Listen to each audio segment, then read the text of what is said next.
koçanda oturuyorum her gün şam, seni görmek için, seni görmek için. Gittim bu adımı işkinde bednam, seni görmek için, seni görmek için.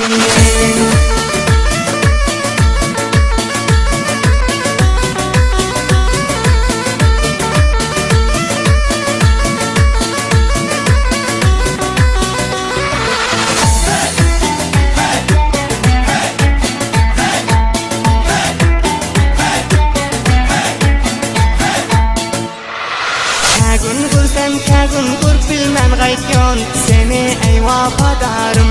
Her gün kızlardan men salamım aytyon, sana ey zülfütarım. Şödüp şirin canın azara koyuyon, seni görmegim için, seni görmegim için.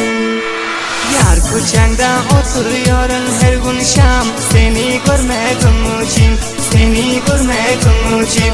Gittim bu adımı işkinde bednam, seni görmegim için, seni görmegim için.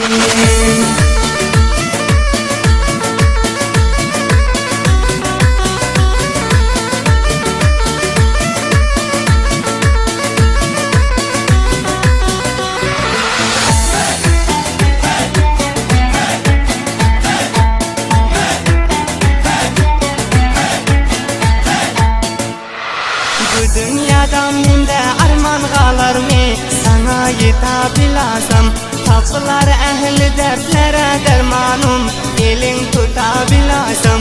Seher turip seni haktan dilermen, seni almağım için, seni almağım için.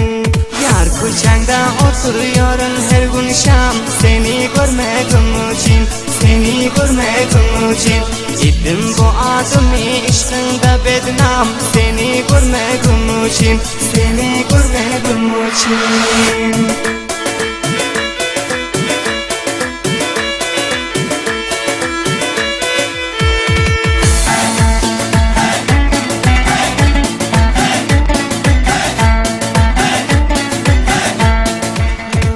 Her gün çıkıp sana karab oturuyon, yolunda zarı kırıyan. Men günde görmesem senin cemalın, bolar bu yüreğim gan.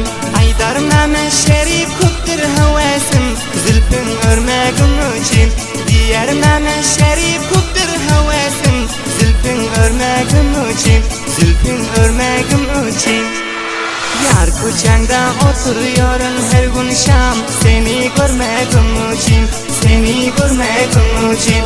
Gittim bu adımı işkinde bednam, seni görmegim için, seni görmegim için.